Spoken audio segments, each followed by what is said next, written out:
In this video, I'll be living with this Porsche Macan, which means I'll be taking my wife and daughter out in the car, getting their opinions on it, and taking the car onto the motorway and hitting some B roads. And overall seeing, could this be the perfect daily car and a replacement for my M5? Let's do a quick launch in the car, shall we? So, would you rather have this or the M5, considering the M5 is £20,000 more? So everyone, you joined me today about to do a review with this beautiful Porsche Macan. I say it's beautiful because I've spent a bit of the day with it already and I'm in love with this car, I can't lie. So we're gonna go to earlier on in the day where we can talk about this car from the beginning and we'll catch up here. Right, instantly, I'm just gonna say this is a lovely, lovely place to be. It's nice and comfortable. The seating position is really nice. The steering wheel is actually really nice to hold on to. Oh, she drives really nice. It's nice and subtle over the bumps. And it's a good size as well. From the way the car feels, I can imagine the Cayenne feeling a lot bigger than this. This is a really nice, comfortable size of a car. Doesn't feel too big, but you know what, I'm curious to see what this would feel like with my wife and baby in the back seats, because surely that's what this car is going to excel at the most. This be a good replacement for the M5 because pretty much has everything going for it that I could ever want from my next car. So there's the post office that I just went to. These guys, honestly, the guys that work at this post office, I kid you not, they are the best employees, period. If they didn't work at the post office, and wherever they did work, they are the funniest guys, always make me laugh, and yeah, real pleasure to be around. But right, let's carry on with this drive, because actually I am going to take the wife and kid out.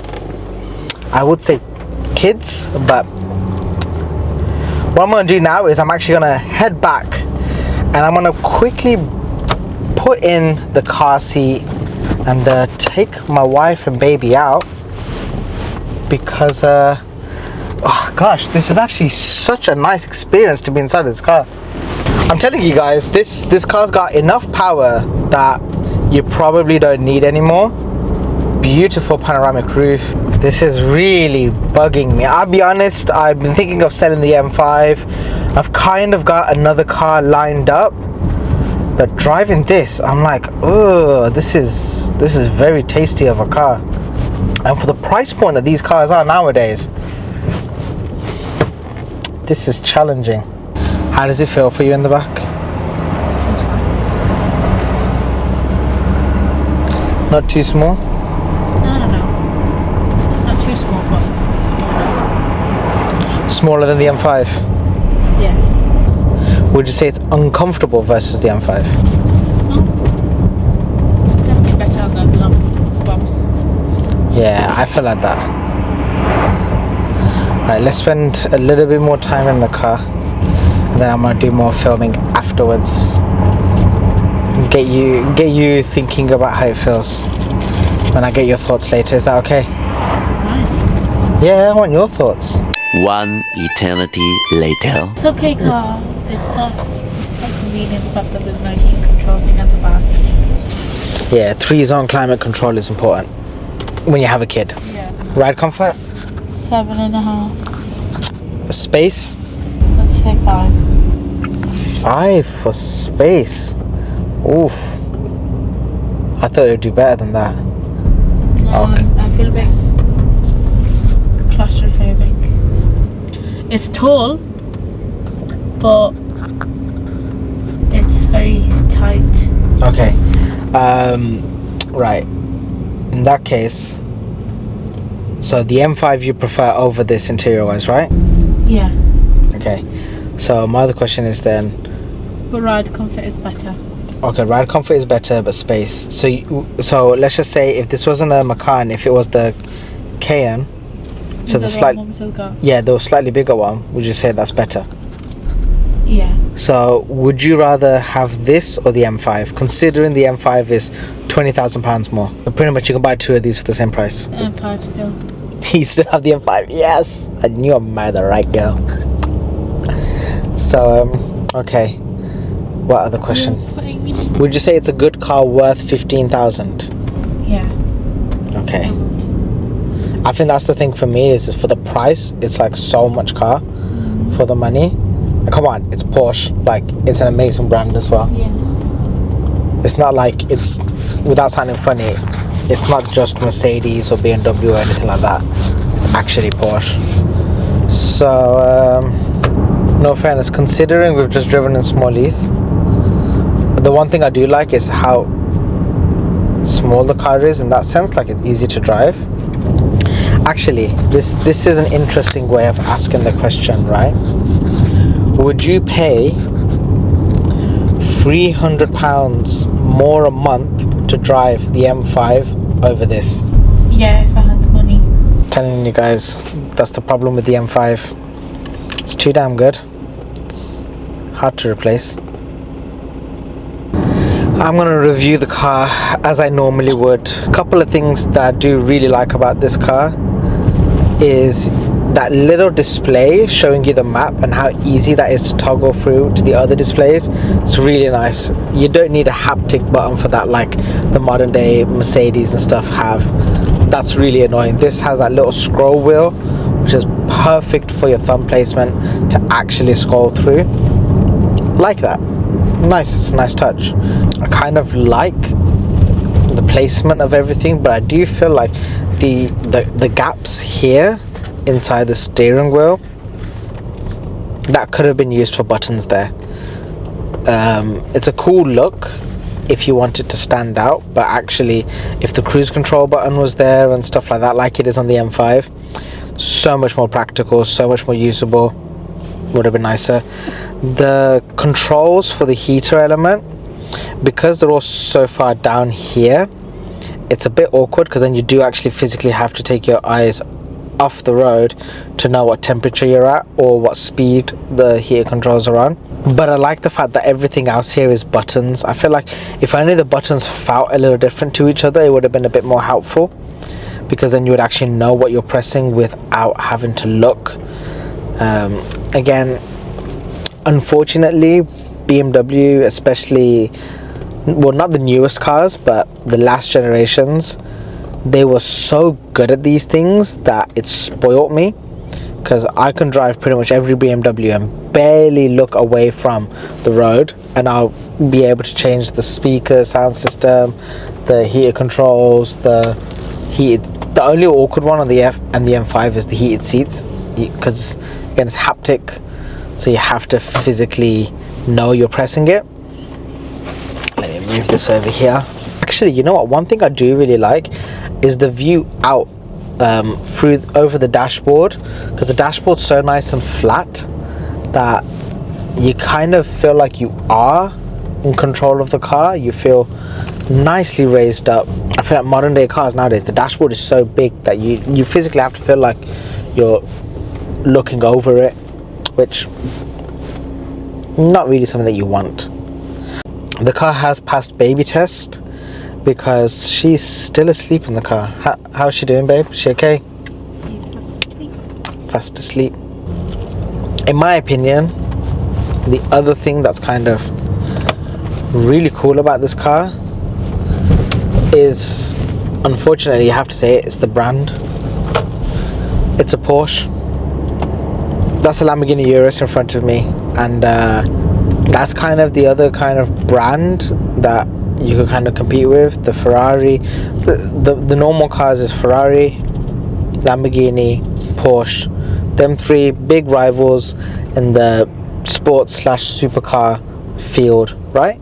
911 Turbo, Lamborghini Aventador, and all the other like V12s from Lamborghini, the Ferraris, you know, the Superfast, F12, all these, they're all kind of, they're like the big three giants. Do I think a BMW, I don't know, like an X3 or an X5 is as nice of a car? Probably, in the sense of build quality, they might be a little bit nicer of a car, but they don't feel as special. And if I had to buy a car for 15,000 or around that price range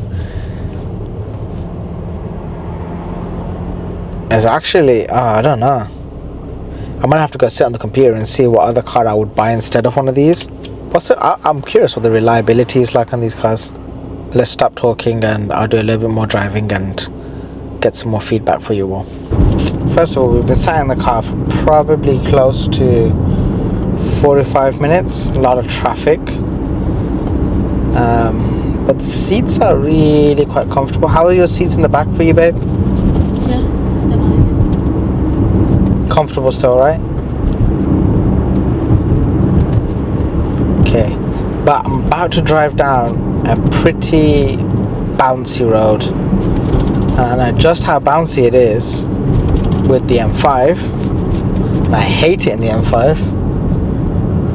I think I'm still gonna dislike it in this car, but I just wanted to see the difference and how it felt to me instantly.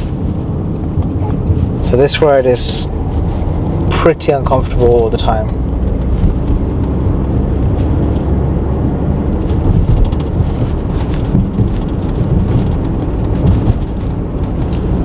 This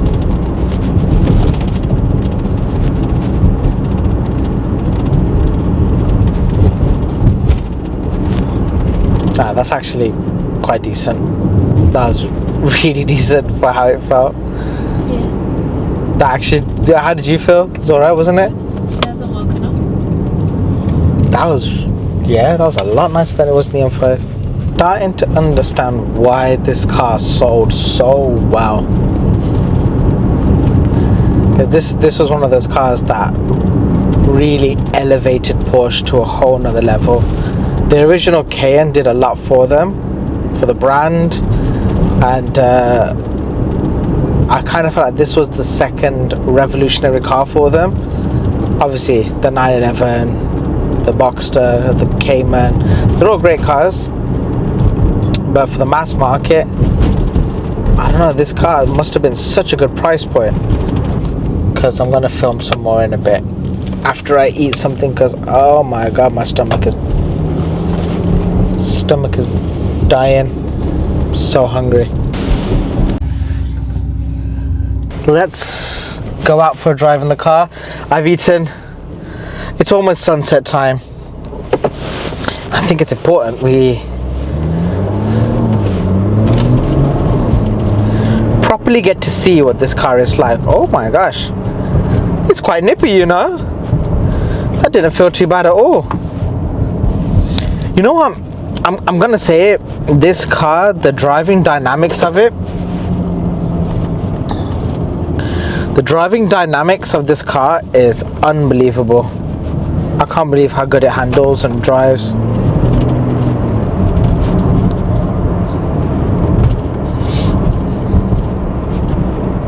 This feels amazing.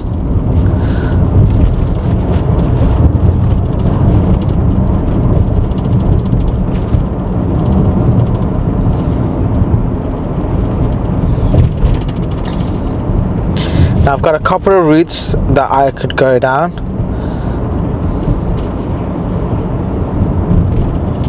What's the time now? 7 o'clock.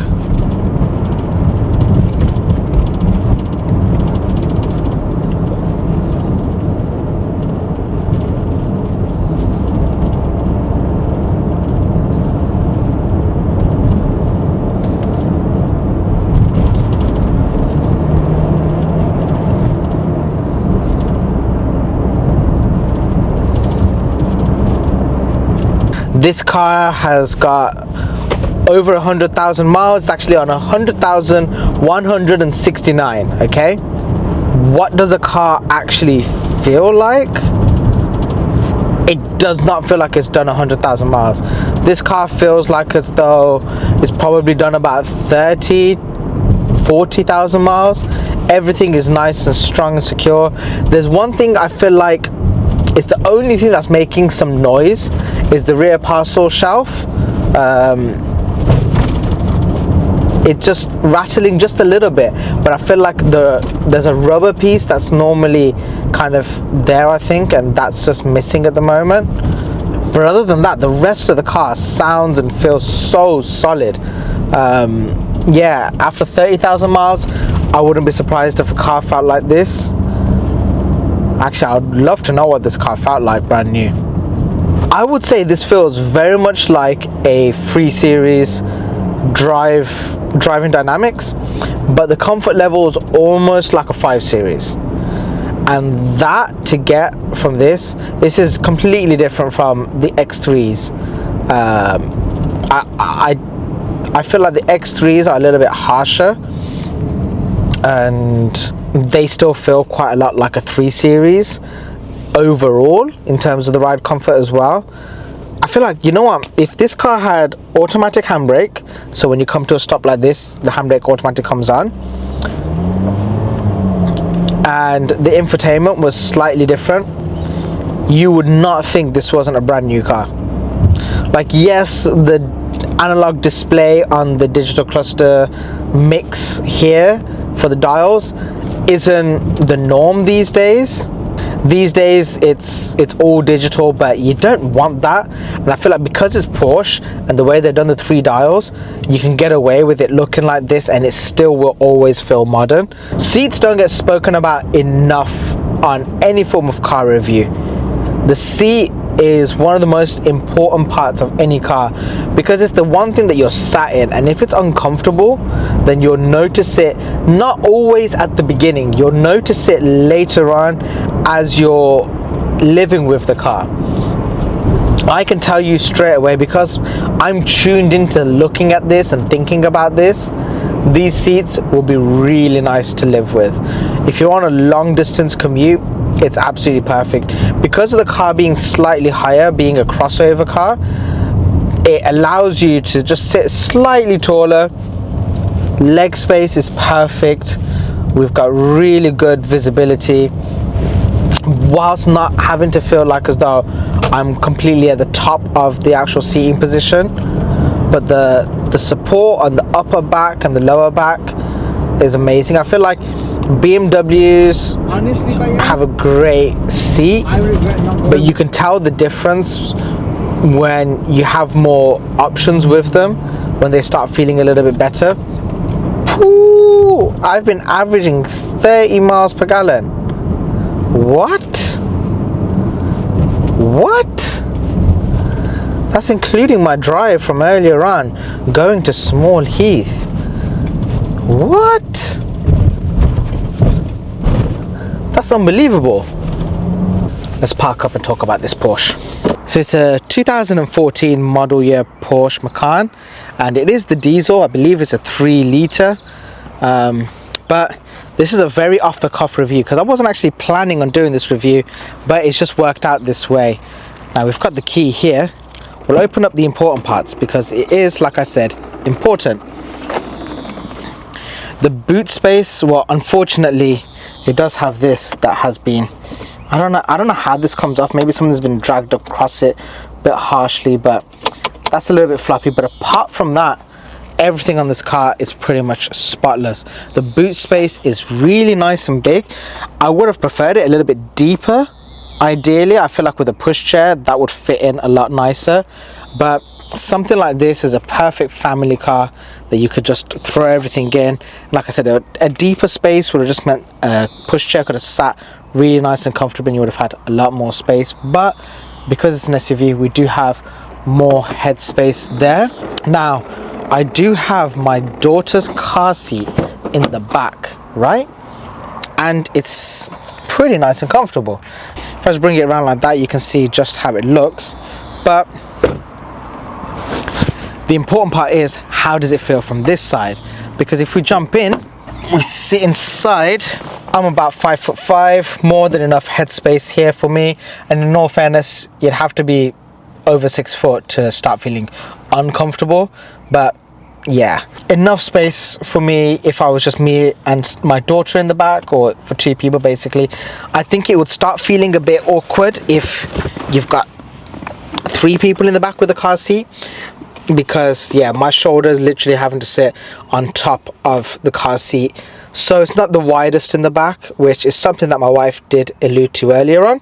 but it is very comfortable. The fact that it's got the panoramic roof does make it a lot nicer, very comfortable to actually live with. But the actual seats are very nice and comfortable. Good seating position. The cushion is nice. It's not overly firm, it's not too soft. The seating position is really good. One big complaint, we don't have, well, someone's leftover cookie, but we don't have a rear climate control here, and I feel like that is a bit of a missed opportunity. Maybe it was an option with these cars. We've got heated rear seats, but we don't have rear climate control, so I feel like that does make a bit of a difference, because earlier on I was driving and my wife was in the back, and because she couldn't control the heating, she was a little bit cold, whereas I was comfortable at the front, and also with my daughter in the back as well. That makes a bit of a difference, because we need to make sure that it's all okay. The driver's seat, absolutely amazing. If you jump in, it's so nice and comfortable. All the seating positions are really easy to control, and I really appreciate being able to drive this car. I feel like there's so many good attributes to it that it's a hell of a car for the money. Let's have a look around the interior. So we've got the traditional 3-dial layout, but the right hand side one is a digital display. We've got really nice looking steering wheel. The heated control and everything like that is just over here. This little screen is where you get your heated control options, and you get to see what the speed is and what temperature it's on. And then we've got the actual screen for the infotainment, which, if I'm being honest, if it had some form of a button here, would have made a big difference as to how usable that felt, because at the moment it still feels a little bit cumbersome having to play around with all these different buttons.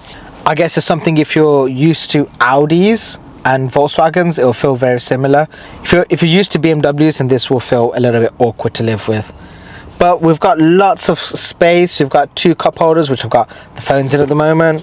Nice big lot of storage there. The door bins are very much nicely sized. And yeah, brilliant car. Let's have a quick look at the engine bay, shall we?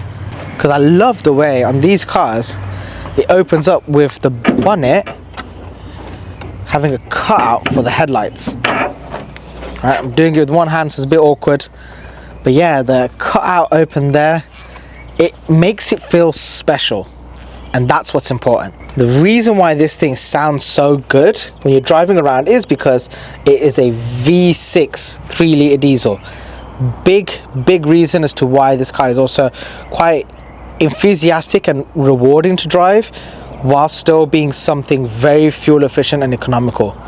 I think this thing would sound really good with an exhaust, if I'm being completely honest. And again, it's stuff like that with the bonnet being able to open up like that, that feels like an Aston Martin. And that's a car that's 2-3 times more money than this. The fact that something like this also has the clamshell bonnet like that, just again, so cool. Who else has really bonnets like this nowadays? Not many people, not many manufacturers can be bothered to spend the money to make something like this. And you can have one of these cars for around £15,000.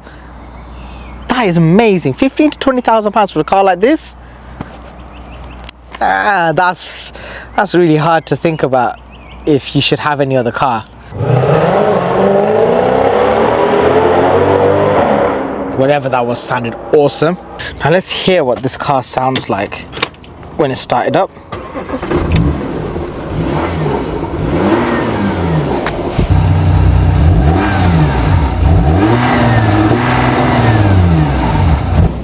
Sadly, the car does have a soft limiter, but let's carry on with our drive now, shall we? Now, let's quickly go out for a little bit of a drive. Oh, the rear view camera works so nicely. That's something that I installed. I do have a video talking about that up on the channel.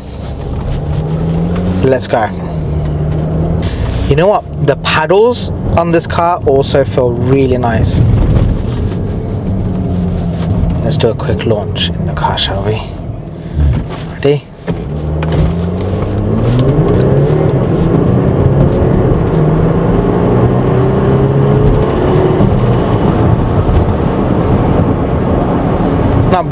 Not bad at all. handles great even at a high-speed corner like that. Right, we're going to quickly just take it onto the motorway, see what the car feels like on the motorway, and then we can see what the car feels like on some B roads. I've reset the trip computer, and we're just going to see real quickly what kind of fuel economy we can get out of this car on the motorway. It's going to be a short trip on the motorway, but let's see what it says. Okay, so at 45 miles per hour, we're averaging 50 miles per gallon, or 49.8 to be exact. That's pretty impressive. So basically at 70 miles per hour, you're going to be averaging around 45 miles per gallon, which is really good. 45 miles per gallon from a 3-litre V6 performance crossover, that is really, in fact it's going over 45, currently getting up to 45.4. I just saw then. Yep, 45.4. I'm coming off the motorway now because we're going to get onto the fun roads, and this is where it's not going to be so much about the fuel economy anymore. You know, recently I have been thinking of selling the M5, purely because I can't utilize it as an M5 anymore. Being a father, something like this makes a lot of sense because you're getting great fuel economy. It's a pretty cool car still, handles great, very comfortable. It's a pretty awesome car. I'll be honest, I don't know if I would want a Cayenne, purely because I don't think it will drive as special as this does. So I'm very curious to find out. One of my uncles does have this generation Cayenne, and I might have to ask him if I can take it out for a little drive. Let's see how she handles, right guys? Wow, she feels good.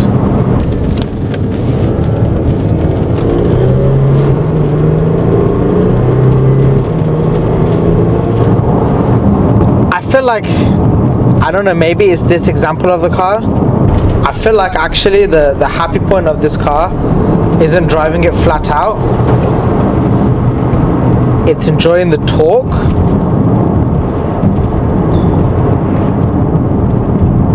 I kind of feel like that's where this car is better suited for. So if I left it in automatic, forget about gear changing, and I let the car do all of that and just enjoy handling the car, I think the car would be,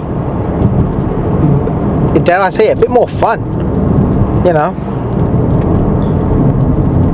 Let's see what it's like in auto but with sports mode, and that's the only difference. Okay, so not manual anymore.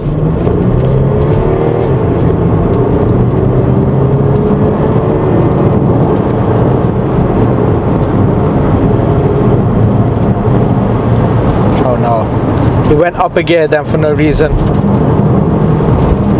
The paddles feel so nice to use, but they're slightly short. I feel like if they were slightly bigger, it would have been a bit more enjoyable to drive with. And again, being a diesel, it still goes through the gears nicely. What?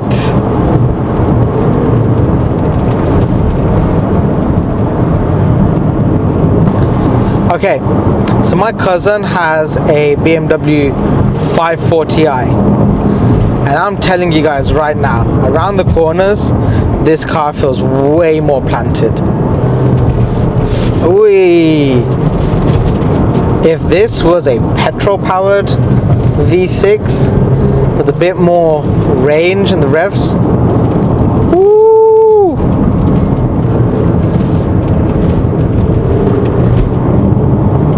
I feel like that's the only thing, you quickly run out of revs in this car. Damn. I was in Sports Plus suspension this whole time. I'm now in Comfort. What? Hold on. So, okay, the driving, at least the spirited driving I did in Sports Plus, where it felt that good, But that means the entire day I've been driving around and I've been raving how comfortable this car is somewhat.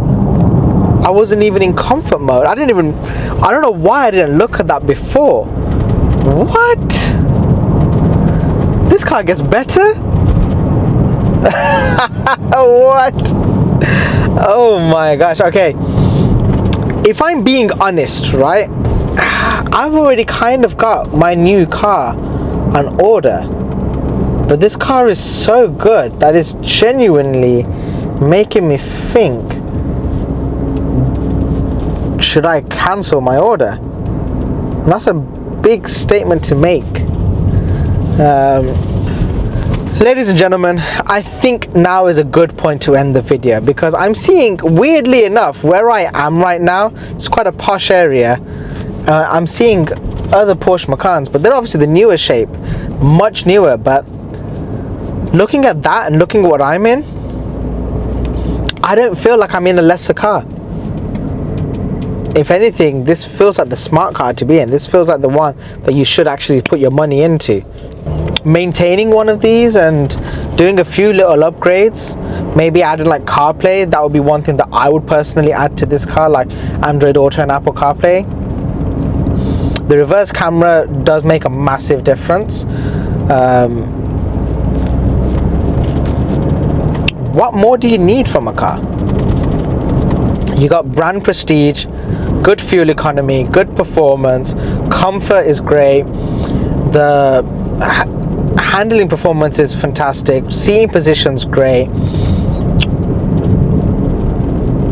It's a Porsche for 15,000 that's this good. Ladies and gentlemen, I'm gonna end the video there. Thank you all for watching. As you guys all should know, I do a lot of car content on my channel with my personal build, my brother's car builds, and occasionally I'm going to do car reviews like this.